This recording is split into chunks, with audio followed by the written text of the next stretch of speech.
Welcome back to Girls Culture Couture. Tiana here.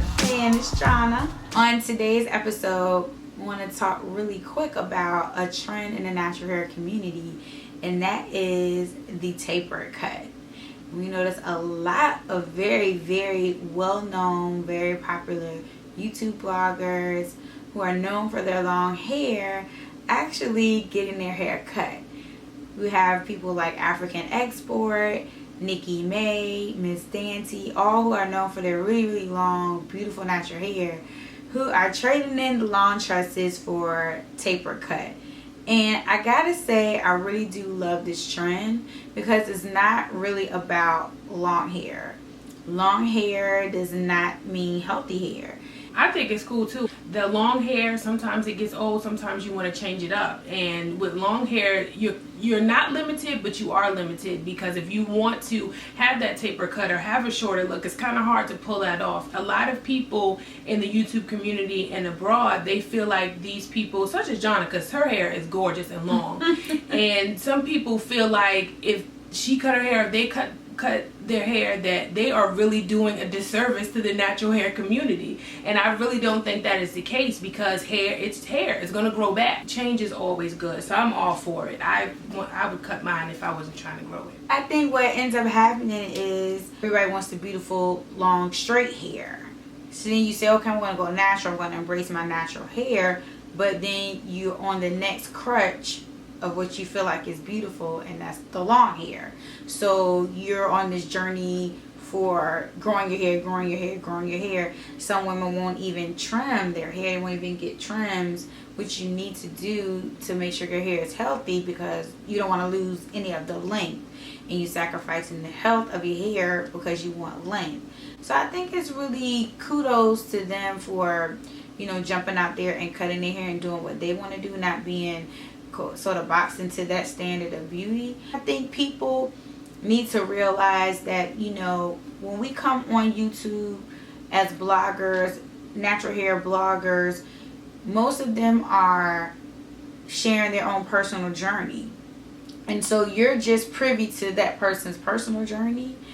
You don't really have any say in the journey. You're just there to watch and observe. And so, you know, and yes, you have a right to share your opinion too. I think as long as you're not being rude. If you're like, oh my gosh, I can't believe you cut your hair, because honestly, when I found out some of them cut their hair, I was like, oh my gosh, I can't believe they cut their hair. But, you know, definitely not to make them feel like they have done somebody a disservice, or they're not beautiful, or how could you do that, you know, what were you thinking, you know, that's not fair. Just like how you probably came along with them on the journey, so you kind of feel like their hair is your hair. There is someone going natural every single day, so that person may, you know, can benefit from them cutting their hair and starting their journey all over again. Because when you come in and you have short hair and you go and you see these YouTubers with long hair, it doesn't really match what you're going through. So I think it's cool that they're kind of starting all over again, and they can, you know, learn some different things, do some things differently. So I think it's cool. More power to them. Yeah, me too. I agree. Alright, so as you all know, the MTV Awards came on last night, and there is so much to talk about between performances, awards, best dress, worst dress. We're going to do our version of Rock It or Stop It, but we're going to pick our best dress and our worst dress. We're just going to give you our opinion like we always do. So at the top of the show, we had Nicki Minaj opening up with her song Anaconda. Very interesting. There was a lot of twerking going on. It wasn't her best performance. I'm going to put it like that. The opening of an award show is supposed to like bang, kick things off with a bang. And I definitely don't feel like her performance was the bang at all. And then she followed it up performing with Jessie J and Ariana Grande with their song, I think it's called Boom Boom, but she had a wardrobe malfunction. So she comes back out on the stage and she's holding her dress awkward like this, and we're like, what's going on, Nikki? I mean, it's peekaboo, what are you doing? Other than that, I think Ariana Grande and Jessie J did a wonderful job. I enjoyed them. They are some powerful singers. Just one tip, Ariana, don't sing when you dance. That's just me, because it's awkward. First award of the night, I believe it was, but if it's not, you know, don't shoot us, but we're just going to talk about the Best Female Video Award, and that went to Katy Perry, and that was over Beyonce, Lorde, Ariana Grande, and Iggy Azalea. So that category has some good artists in it. Right. What did you think? You thought Katy Perry was she deserving to take that over everybody else in the category? I don't see why not. You know, I think all of them are sort of like on the same level, and I kind of assumed that Beyonce was going to win. So when I saw Katy Perry won, I was kind of actually glad. Not that I'm a Beyonce hater or anything like that, but you kind of get tired of the same person winning all the time. We're going to go ahead and talk about it, but we're going to dive right on past it. That was a Taylor Swift performance. It was okay. That's it. Moving on to the Best Male Video Award, and we had John Legend, Pharrell, Eminem, Sam Smith, and Ed Sheeran. Ed Sheeran took it home. I love Sam Smith. I think we all know who John Legend, Eminem, and Pharrell are, but Ed Sheeran is a newer artist, and I wouldn't really say over anybody in that category he deserved it over the next, because the only person that's been having a great year has been Pharrell. Whenever I watch the MTV Video Music Awards, I always have a different perspective because it's about the video. Yeah. It's not about the song, it's not about the artist. It's really supposed to be about the video. At least that's what I assume. And maybe I'm biased because it's Pharrell and he's from Virginia. He's from Hampton Roads. He's from, 757. But I felt like his video was the best. At least it was in a category. I would have picked that. I would have personally picked that one, but they didn't ask us. They did. They should, but they told didn't. them. So we're gonna move right along to the Best Hip Hop Video, which we had Childish Gambino, Kanye West, Wiz Khalifa, Drake, and Eminem, and of course our boy, the light-skinned boy wonder, Drake, took it on home. How you feel about that, John? I'm not the biggest Drake fan, no tea, no shade. So I'm not mad that he actually won the award for the best video. Because like I said, it's really about the video. Whether I like Drake or not, he had a great video. So, let him have it. Now, I like to affectionately call him Aubrey. And it's like he's won so many awards. Yeah, but sometimes he can when he wears those Timberlands. He need to go ahead and give those up. You got enough money to stop doing that weak Tim stuff. That's not okay. I think other people in that category could have easily, won it. But then again, they did not ask us. So we're just giving you our opinion on what we think. Maybe we should do our own award show. We should.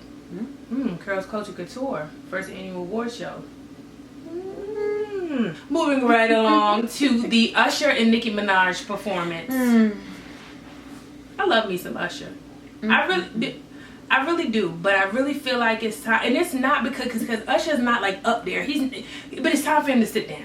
It really seriously is. I think he needs to write some music. He needs to discover some artists, and he just needs to raise his kids. I wasn't moved by the performance. I was hoping that he would do Good Kisser, first of all, because I really like that song.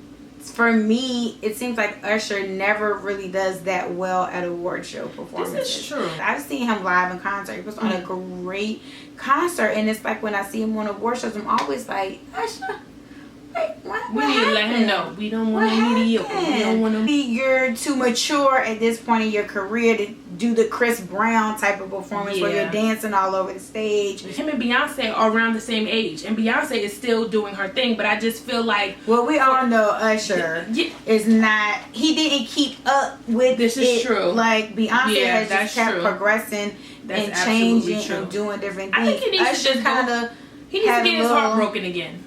No, people make the best. Him unhappy. No, not like that. I'm talking about music wise. Even still, when he broke up with Tamika, that was a good album. Usher versus Raymond, something like that. That was a good album. I like that. It was. No, you didn't like that one? I mean, it wasn't Confession. You don't want to move some mountain? Beyonce, she's still doing it, but she's doing it. Yeah, she's full. So Usher, if you're gonna do it, you need to do it. Don't play.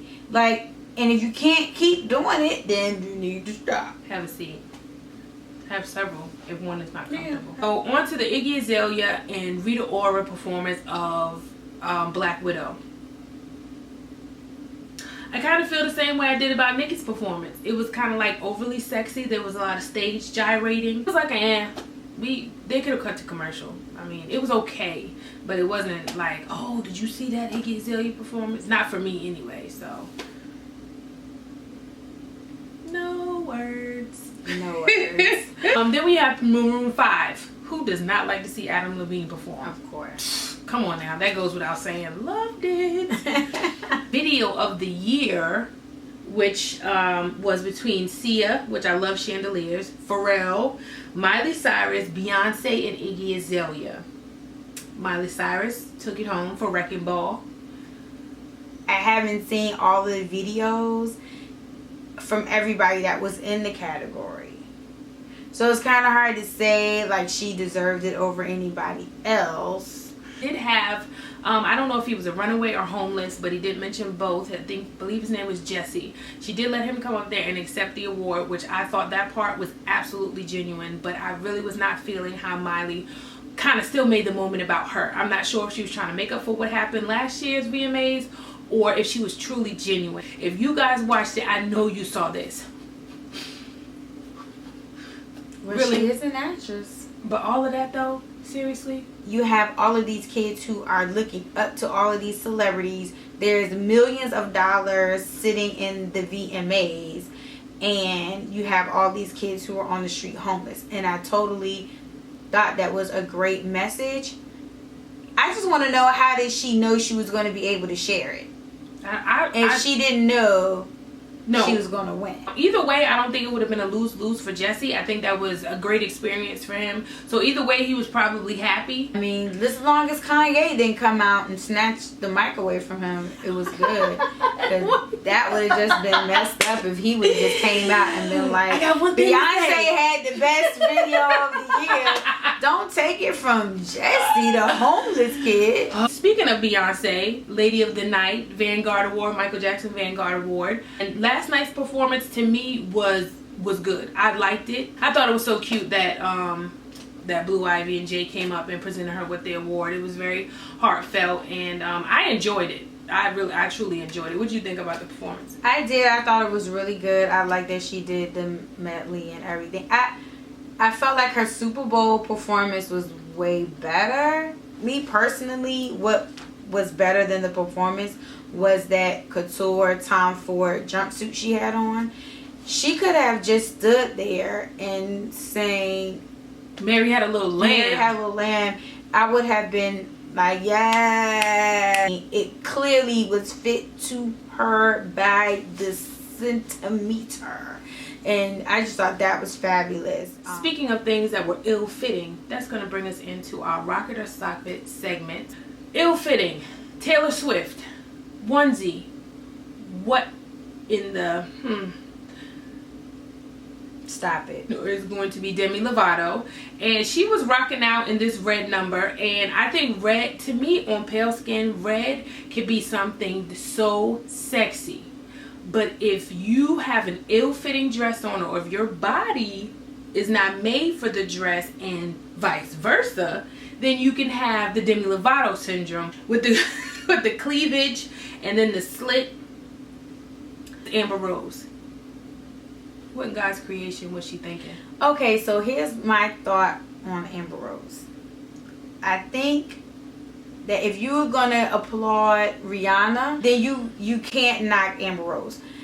I think people will knock Amber Rose because she's more voluptuous than Rihanna, and it's like, oh, you got too much to wear that. I think people sometimes try to be so different that they take it too far, and I think this was a perfect example of that. Number one person who basically, this was a replica of what Britney Spears wore some odd years back, a whole jean dress ensemble, when that was Katy Perry. And then she had her boo, not really sure who that was, but he had the whole jean thing going on like Justin did. Really wasn't a very good look, but in their defense, they were trying to make it on the worst dress list. So congratulations, you made it on our worst dress list. I just don't understand why Katy Perry is trying to get on the worst dress list. It's something you do when you're, Miley still Cyrus. young and being silly. I kind of thought Katy Perry was finally past that. So it's kind of disappointing that she just decided to take the route of being silly, and I'm going to purposely try to get on the worst dress list. Katy Perry is gorgeous. She could have slayed. And she could have even done something fun and funky and still slayed. Without having But a whole that jean is just ensemble. ridiculous. It was just ridiculous. Let's move on to the pleasanter side of the red carpet last night. We had the oh so beautiful J-Lo. I want to slap her every time I see her. Every time I see her in one of them little skimpy numbers where she got legs for days. And this lady is in her mid-40s. One thing I like about J-Lo is that she never overdoes it. Like, she comes right to that fine line. She never goes over. The next on our best dressed list is someone who we don't see that often, but she definitely was killing it yesterday. I loved her dress, and that was Michelle Williams from Destiny's Child. I thought it was very elegant. She too was showing a little leg, making it a little sexy for you, but I love the color combination. I love the makeup. I think she absolutely looked stunning last night. Yeah, I totally agree. So we're gonna move on to Rita Ora, and she rocked this red number, and opposite of Demi Lovato, she killed it. It was fitted for her body.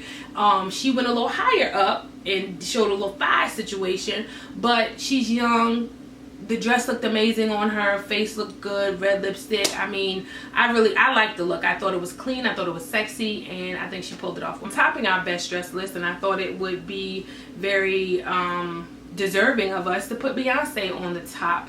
And I loved her dress. It was very sultry. It was cut out. It was edgy. It was mysterious. You know, she gave you just enough, but didn't give you too much. She was gorgeous. I thought that black dress was amazing. She looked beautiful. Very, very appropriate. Very appropriate. So, on another note, we would like to mention Common. He had a little segment in there where he mentioned the Mike Brown situation and the police brutality, and Curls Culture Couture just wanted to take a minute to just kind of touch on the situation. This is in the forefront of our conversations and what we talk about, and this issue does matter to us as well as I know it matters to a lot of other people. And he just took the time to do a moment of silence, which I thought was absolutely amazing. I really cannot give you a reason I feel like the surge in police brutality, but I do feel like it is a serious problem, and it's not just affecting African Americans, it's affecting people in general, because it affects our way of living, it affects the way we look at each other, it affects the way we interact with each other. I would like for us to protest as peacefully as we can so that we can keep things like this from happening in the future. I personally have had a family member who was killed by police, so it touches me in a different way. And I think it's unfortunate that, yes, we're talking about Mike Brown, yes, we're talking about Eric Gardner, because those are the stories that so happen to make it to news stands. Just know that it's not just Mike Brown, it's not just Eric Gardner, it's not just Trayvon Martin, it's not just the names that you hear on TV. If you think that these are the only times that this is happening, you're very mistaken. These things are happening all over in our communities, and while it should not be a race thing, clearly it is. We do have to acknowledge that, yes, this is an issue where we have, you know, white police officers, and they are taking that their authority as police officers and using it against African American men. In that same vein, if you're not black, it doesn't mean that it shouldn't be concerning to you. It's a human issue. I just hope that the more that the media does talk about these cases, that it does bring it to light more, and more of these instances come to light, and people start to see that, yes, this really is an epidemic, and it really does need to be addressed. So with that being said, we hope you enjoyed our episode of Curls Culture Couture, and we will see you next time. Bye. I always gotta resituate the situation. Resituate the situation. Ooh. All right. What we have? You looking? Lipstick. We do. You looking? I'm looking. I make sure I'm looking at the camera. Okay. And here we go. Hello, loves. Welcome back to Curls Culture Couture. Tiana here. Hey, and it's Jana. And we're so happy to bring to you today. I don't like that. He never likes how we start. I like the intro part. We did good on that crap. Hold on. Yeah, we did good on the intro part. Okay. Opening up the show was Nicki Minaj, of course, with her song, Help Me Out, Jana. Oh, child, you know I don't Anaconda. know. There you go, Anaconda. Okay, because I don't know. Yeah, Anaconda.